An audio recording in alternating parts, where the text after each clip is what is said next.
Good morning and welcome to Edmonton's Food Bank. I'm Marjorie Benz. I'm Executive Director of Edmonton's Food Bank, and we're so pleased to have you join us today. We respectfully acknowledge that we are on the land of the Treaty 6, which is home to First Nations, Inuit, and many Métis people. Indigenous people share a sacred relationship with the land, and this land acknowledgement is our first step in learning about and respecting history as well as action towards reconciliation. This morning when I came down to reception, as you know how the rumor mill happens, when my volunteers said, "Oh, what time is the Prime Minister arriving this morning?" So I have some very wonderful guests that are going to join us today, not the Prime Minister, but equally important people in our community. We're honored to have the Minister of Seniors, Community and Social Services, Jason Nixon, joining us, as well as I'm also pleased to have my good friends Shauna Bissell from Food Banks Alberta and the CEO of Calgary Food Bank, Melissa Frum. We do our work in our community because of the support of donors and volunteers.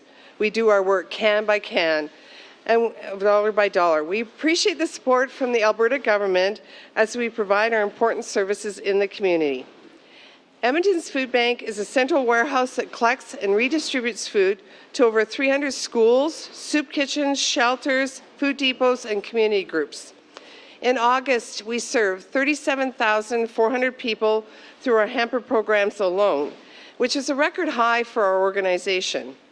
We have 67 depots located throughout Edmonton where people access hamper programs. While we're best known about our work with hamper programs and hamper recipients, we offer a number of services in our community. We offer food to shelters like Hope Mission, and Hope Mission comes into our organization up to 3 times a day picking up food for their programs. We also have a Beyond Food program, which helps people with everything from resume writing to free safety tickets, as well as other helping services in the community. I want to tell you a couple of stories about food bank clients, because all of this is really about helping people in our community. Olena is a mother of 2 who has arrived from the Ukraine 10 months ago. Her husband remains in the Ukraine. People have been very kind to her, and she appreciates everyone's help and support. She works full-time and pays full market rent. From time to time, she has a difficulty paying her expenses and will turn to the food bank. Another client is Peter and his wife, who've gone through some difficult times. They have separated and he has custody of their 3 children. 2 are in school and 1 is preschool. He's challenged with paying credit card bills and childcare. From time to time, he turns to the food bank to help with those transitions. As you all know, I could talk forever about the work of Edmonton's Food Bank, but that's not why we're here today. I'm so pleased to welcome the Minister of Seniors and Community Social Services, Jason Nixon, to share some important news today. Thank you. Thank you. Well, thank you for that, Marjorie. Are we okay on the microphone? Awesome. I'm excited to be here today at the Edmonton Food Bank for an important announcement. I think it's of no surprise to anybody that we continue to see strong affordability challenges all across the country and frankly all across the world, driven by an inflation crisis that has been compounded by government policies that should be changed and global issues that are out of control of all of our governments. And what that has led to is really the price of living, the cost of living, continuing to increase all across Canada and here in Alberta, making it harder for Albertans to make ends meet. It's why Alberta's government has been proud to invest so much in being able to help with the affordability challenge. We're proud to say that we are the most significant investment of any province when it comes directly towards dealing with affordability, with $5.1 billion going towards measures to be able to help Albertans pay their bills by the end of this year. Everything from removing the fuel tax to credits on electricity bills to indexing our social services payments are all measures that Alberta has taken to be able to attempt to address and to help Albertans deal with this affordability challenge. One of those challenges is food. It's becoming harder and harder to be able to buy groceries, and often Albertans are having to choose between paying rent and or buying food, and that challenge is continuing to become more significant, which is why we have already invested millions of dollars with our food bank partners all across the province. And I'd like to take a moment and just actually recognize them first before I get to my announcement today. This work would not be possible without food banks like we have here today. Obviously, Marjorie and her team here at the Edmonton Food Bank. As well with us today is Shauna from the Alberta Food Bank, which you'll hear from shortly, and Melissa from Calgary. But on top of those three food banks, we have hundreds of food banks all across this province that work diligently each and every day to be able to help us accomplish our goals and to be able to help Albertans facing food security challenges. Which is why today I'm proud to say that Alberta's government will be immediately providing another $10 million in support for food banks to combat food insecurity all across the province. Specifically, $3.7 million is going to food banks, as well as our partners in FCSS who are helping us with grant support immediately. Some of it has already left, the rest will immediately flow from my department. An additional $4.1 million will be allocated through food security grants and applications throughout this month of November, which will be open shortly on alberta.ca. And then $2.2 million will be provided to Food Banks Alberta to develop a program to coordinate the needs of food banks during emergencies. We saw an unprecedented year of emergencies with the wildfire season, and we do see a need to continue to be able to work in a more formal way to be able to help food banks be able to help us be able to meet the needs of Albertans in emergency situations.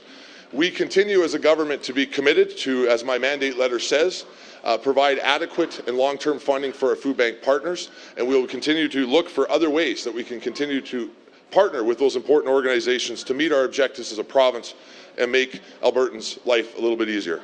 I would be amiss if I did not talk briefly about the carbon tax and the desire of our province, and I think many other provinces, to see the federal government remove the carbon tax when it comes to, or at least recognize in some way the impact of the carbon tax on fuel costs and other affordability circumstances all across the country. Bank of Canada confirmed just last week that if the carbon tax was eliminated, we would see our inflation rate decrease by 16%. The single biggest impact to food costs right now in our country is coming from the increase to fuel costs. And that's because everywhere from the farm to transportation to grocery stores themselves are impacted by that carbon tax. And we really will continue to call on the federal government to join our ambition in making things a little bit easier for Albertans as we face this unprecedented challenge. In the meantime, we will continue to invest, as I said, $5.1 billion in affordability measures to do our part to make life better for Albertans, but we cannot do that without our partners. And so today I would also like to ask Shauna from the Alberta Food Bank to come up and say a few words about our announcement today and the important work that they're doing.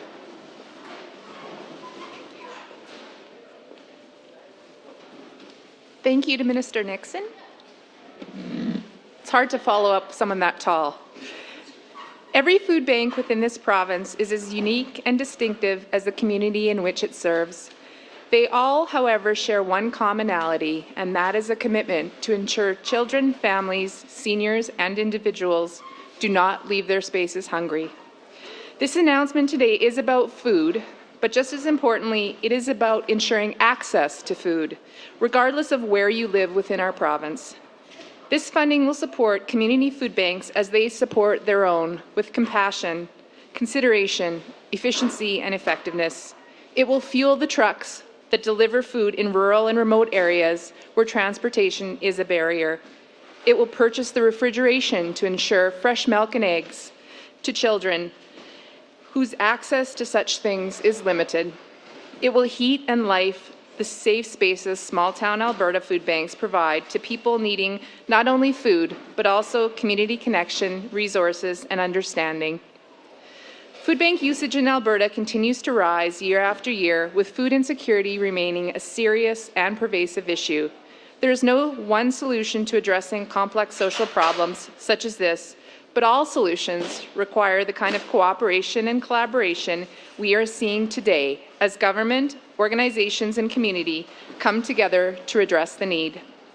Regardless of whether they occupy a church basement, a warehouse, or are tucked away in a donated corner of a town hall, Each and every food bank in this province is committed to making the most out of what they have been given as they safeguard and support the wellness of their communities and its members. Through donations of food, everyday Albertans show their commitment to feed their neighbours. Through provisions of funding such as this, the Government of Alberta shows their commitment to feed the organizations and communities that work tirelessly on behalf of those in need. Thank you.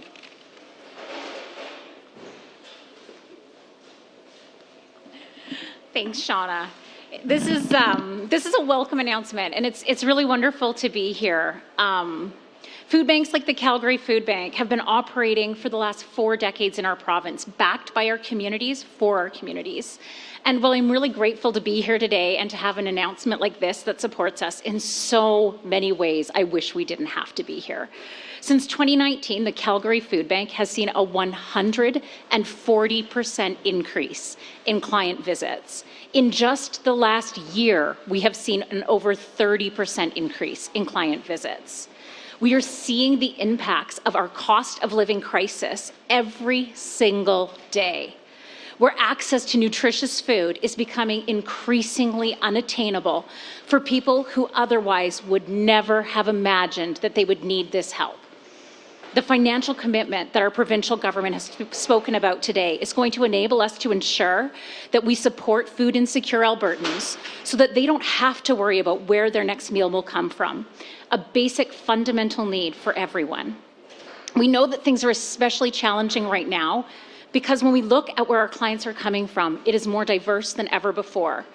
In the last year, we've seen a 34% increase in working Albertans coming to our food bank in Calgary. That is folks who are working every day and just can't make ends meet. Families or parents are skipping meals so that their children can eat. And we've seen more than 30% of our clients as newcomers to our country, folks who have come from war-torn areas like the Ukraine, looking for a better life, and yet they can't put food on their tables. Everyone who walks through our doors relies on us to be there for their difficult times. And as Albertans, I know that it is in our genome that we simply do not leave others behind.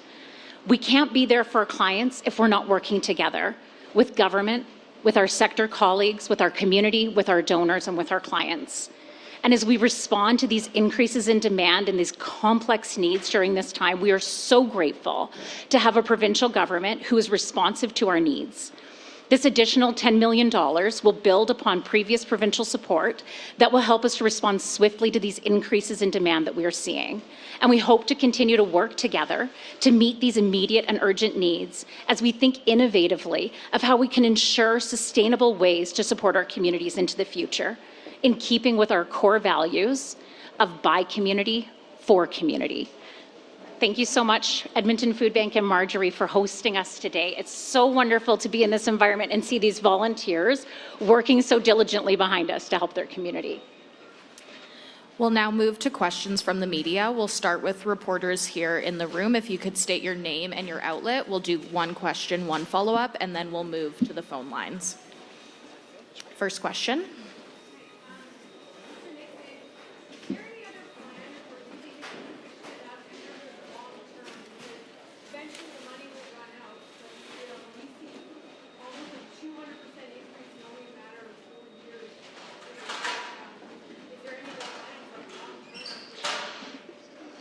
We're seeing an unprecedented challenge across the province. You're correct. I would not argue that one investment inside food banks will deal with our overall challenge. What I will say, though, is that we are committed to investing in a significant way.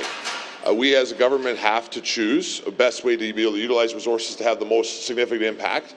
Again, Alberta has spent more than any other province in the country on tackling affordability with a $5.1 billion investment, which is unprecedented anywhere, as far as I know, in North America, and will continue to do so.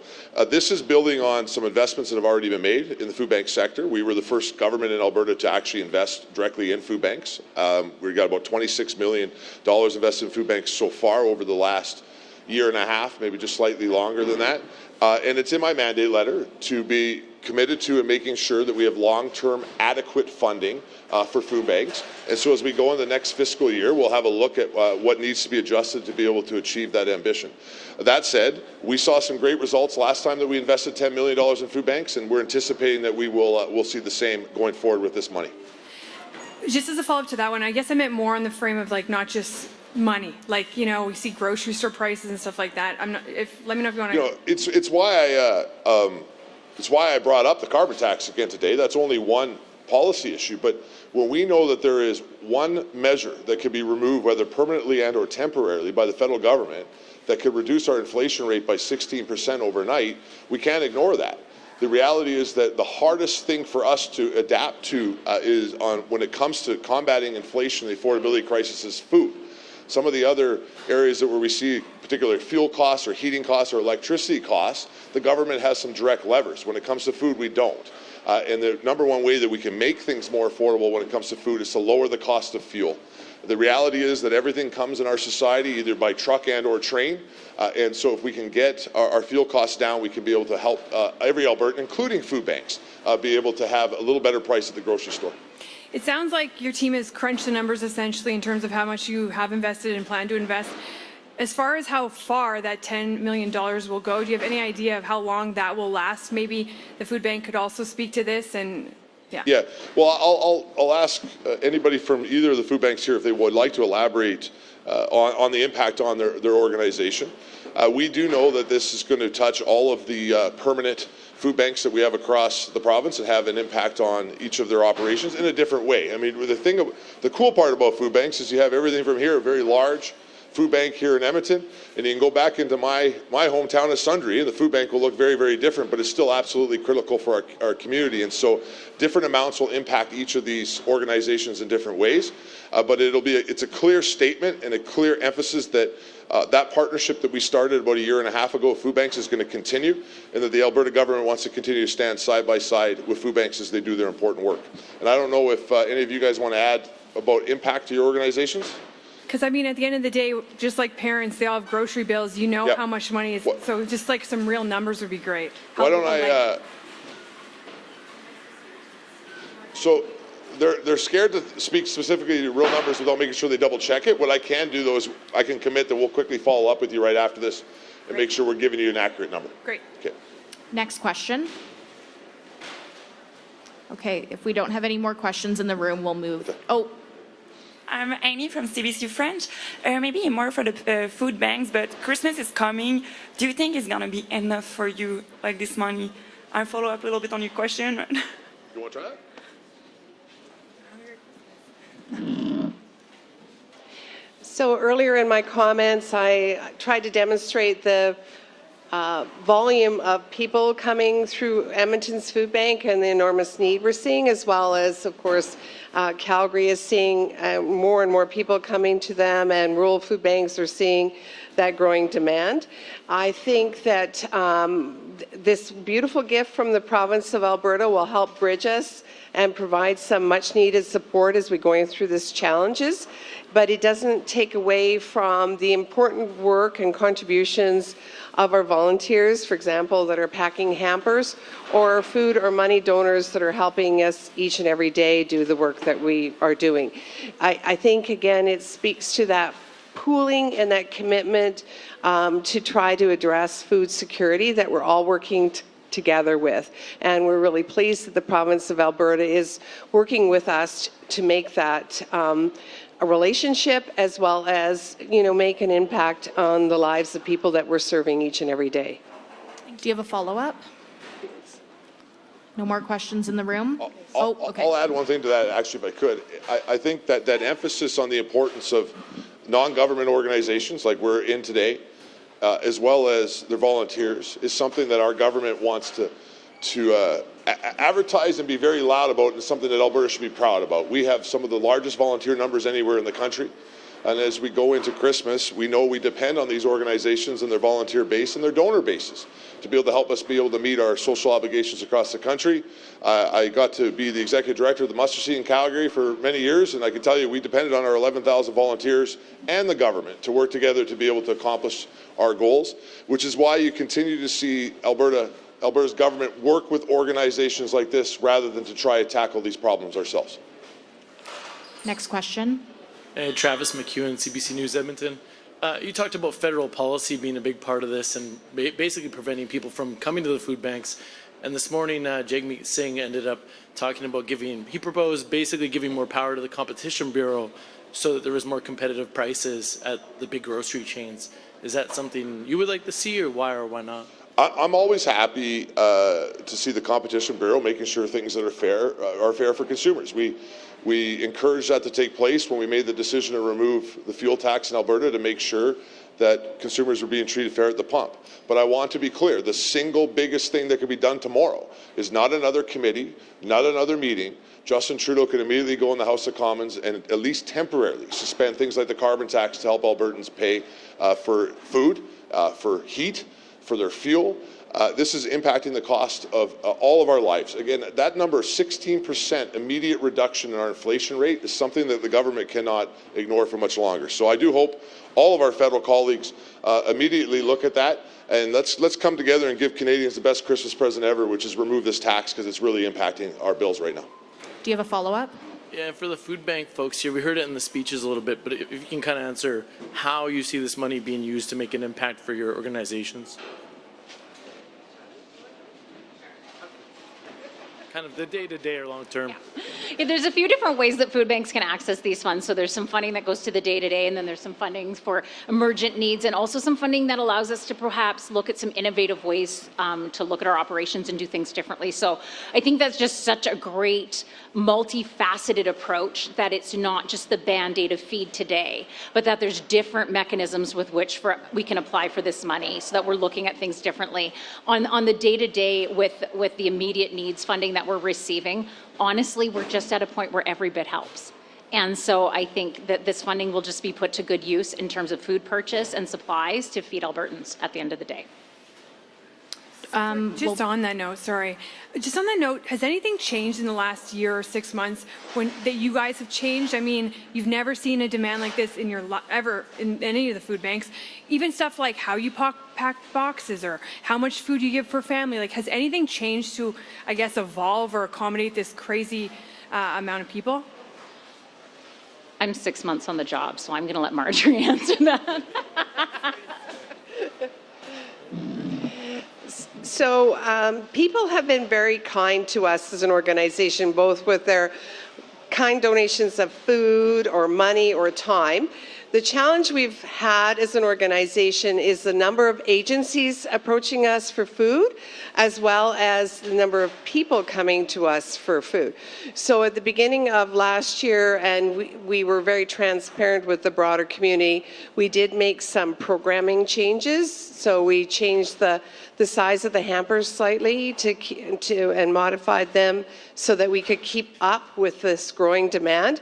We also were a little bit clearer about expectations about the agencies that were coming to us and accessing food from us, so we would have more transparency and accountability for food that was going back out in the community. So we had to make some changes and increase hours of operation. Those kind of things have been slowly increasing over time, and we've doubled the staff to outstanding number of 4 in our Beyond Food program to accommodate, for example, Ukrainians and other people that are coming looking for free safety tickets and resume support and stuff like that. So we have been making changes to hopefully try to address this growing need in our community. We'll move to the phones now. Operator, could I get the first caller, please? Jonathan Bradley, Western Standard. Hello, Mr. Nixon. Thank you for taking my question. My first question is, you said you want to have the tax moved to reduce the demand on food banks, but you said there's other policies you want to change it. What are those other policies? I broke up half that question, so I'm going to give you one more chance for you to do it because it broke up. I couldn't hear it. Jonathan? Could you, do you mind?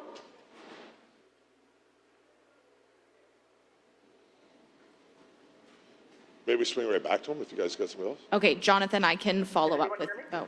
There you are, Jonathan. We can hear you now. Okay, perfect. So my question for you is, you said that there's various policies the Canadian government has proposed that are affecting food prices. Aside from the carbon tax, what other policies do you want changed? Well, so, we'll start with a couple other areas, I think, on food. Is head back to the agriculture end of our food chain. Speaking as a large rural riding MLA who represents a lot of farmers, we continue to see a lot of red tape aspects taking place on the farm that I think could ultimately impact the cost at grocers. But the reality is, I just want to emphasize that it's the number one thing is the carbon tax. This is what is costing us so much to be able to create food compared to other jurisdictions. That does not mean inflation will go away. It will still remain a challenge. And the demands that we're seeing in our food banks will continue to remain a challenge. But we have a tool right now that could reduce inflation by 16% overnight, and the federal government, if the federal government took action, including on food. You know, if we didn't have to pay so much of dry grain already this year, because of the carbon tax, we would be seeing bread go down already. Jonathan, do you have a follow-up? Yes. So right now, the Canadian government's kind of uncertain, or it's uncertain about the future with the carbon tax. Do you believe the carbon tax will be repealed by the end of this year? Why or why not? Well, I don't, it's hard for me to speak for the federal Liberals. They obviously don't call me up for advice, though I've been giving them advice on the carbon tax for a long time, particularly in my previous role as Minister of Environment. So I don't know what they're going to do. I do think, though, that what you've seen is them cave on this issue in places like the Maritimes when it comes to heating of homes. That is a recognition by the federal government that the carbon tax is impacting people paying their bills. And so what I do know is that the federal government should apply the carbon tax fairly across the country. So that means they should at the very least immediately remove the carbon tax on heating fuels in any province in this country or territory. And I do know that if the federal government was truly trying to help Canadians deal with affordability payments, that they would remove the carbon tax altogether. And I think that's all the questions that we have over the phones. Thank you, everyone. Thanks, guys. Good job.